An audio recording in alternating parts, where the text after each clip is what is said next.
Mor'du.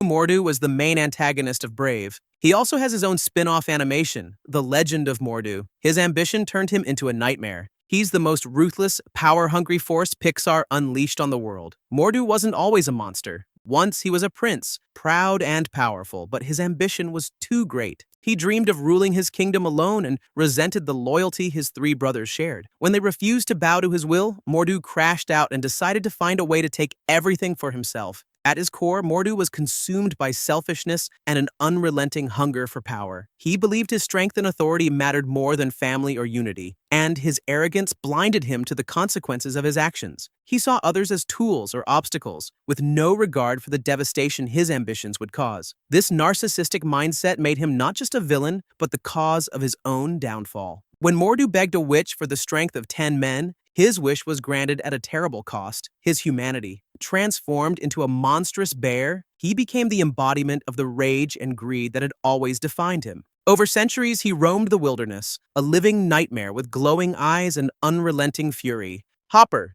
Hopper is the ruthless and manipulative main antagonist of Pixar's A Bug's Life. As the leader of a gang of grasshoppers, he rules over the ant colony with an iron fist, demanding they gather food for his gang in a cruel system of oppression. Hopper thrives on fear and intimidation, using his imposing presence and sharp wit to maintain control. Hopper's philosophy is built on one core belief: power comes from numbers, and the ants must never realize their collective strength. This fear of uprising drives his relentless need to crush any sign of rebellion. Despite his towering confidence, Hopper is deeply paranoid and insecure about the ants' potential to overthrow him. This insecurity manifests in his cruelty, as he punishes even the smallest defiance with devastating force. His commanding voice and calculated movements make him a terrifying presence, even among his own gang. However, his charisma masks his cunning, as he often manipulates others into doing his bidding, including his dumb brother, Molt.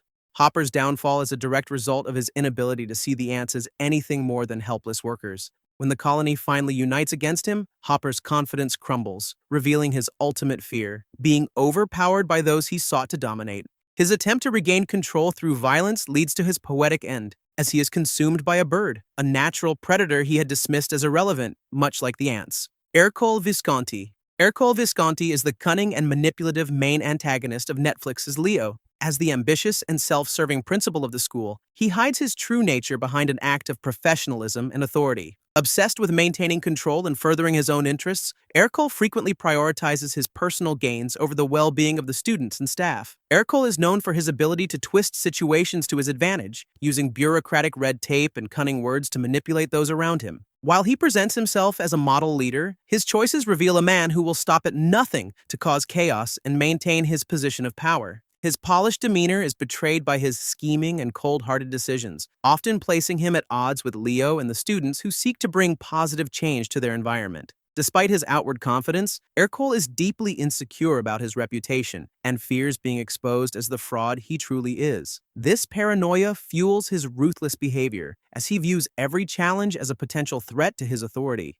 Ercol's downfall comes from his inability to anticipate the resilience and ingenuity of those he underestimates. His obsession with control blinds him to the fact that true leadership is built on trust and collaboration, not fear and manipulation. Ercol is last seen crying over his wet, shrunken sweater, upset that his reputation is completely ruined for good. Cursed Dragon. The Cursed Dragon is a giant and fearsome final antagonist of Pixar's Onward. Unlike a traditional villain, the Cursed Dragon is pretty stupid, but a monstrous creation born from ancient magic. It is summoned as a result of a powerful curse protecting the Phoenix Gem, which Ian and Barley Lightfoot seek to fully resurrect their father. Formed from dark energy, the Cursed Dragon's body is a combination of debris, pulling rocks, rubble, and even the school's mascot face into its form. Its most distinctive feature is an ominous red light, embodying the raw, destructive force of cursed magic. Its ability to reform from debris after being attacked makes it particularly terrifying, as it seems indestructible. However, its creation is tied to the curse, meaning it can only be defeated by unraveling the curse itself.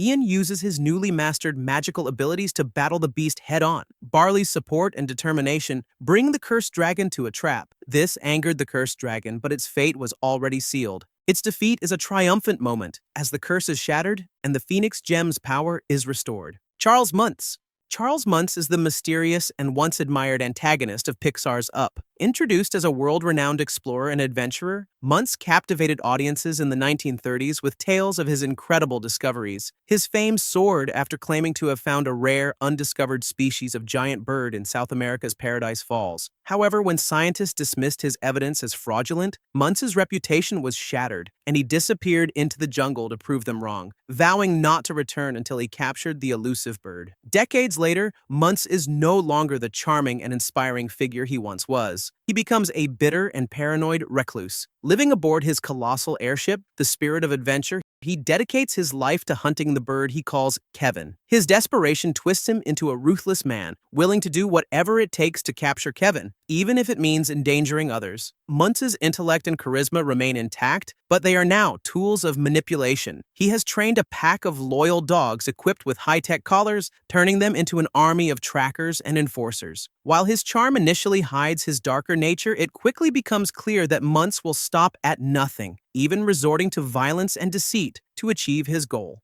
Ultimately, Muntz's downfall is his inability to let go of the past. His obsession with reclaiming his lost glory blinds him to the consequences of his actions. In the end, his single-minded pursuit of Kevin leads to his demise, as he falls from his airship into the very wilderness that consumed his life. Ming Lee.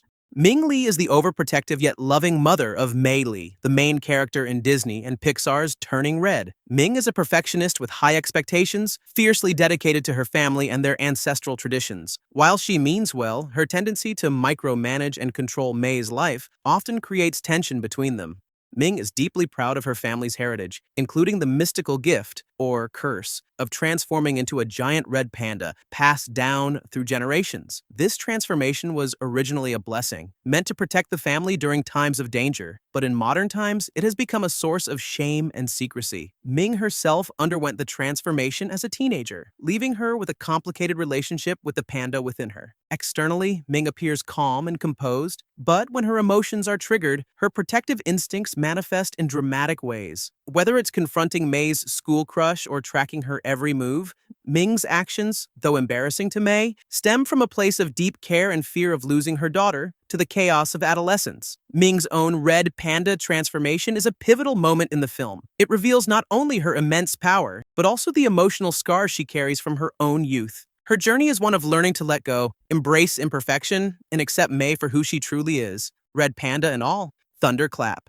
ThunderClap is the menacing and predatory main antagonist of Pixar's The Good Dinosaur. A Nyctosaurus with a sinister personality, ThunderClap leads a gang of pterosaurs who are self-proclaimed storm chasers. Initially appearing as helpful saviors during a storm, ThunderClap's true nature is quickly revealed. He and his flock view storms as opportunities to prey on helpless creatures caught in the chaos. To them, every storm is a blessing that delivers easy meals. With a jagged beak, piercing eyes, and a wingspan that commands attention, ThunderClap is an intimidating figure. His fast-thinking behavior and insane devotion to storms make him unpredictable and dangerous. He speaks with a fervent intensity, referring to himself as a servant of nature's wrath, and sees his actions as part of a grand, twisted purpose. ThunderClap's gang follows his lead, mimicking his near-religious obsession with storms. They swoop down from the skies with precision, hunting weaker animals and reveling in the chaos. ThunderClap's belief in survival of the fittest justifies his ruthless actions. Despite his terrifying demeanor, ThunderClap's overconfidence is his weakness. When confronted by Arlo and Spot, his relentless pursuit of prey blinds him to the resilience and ingenuity of his targets.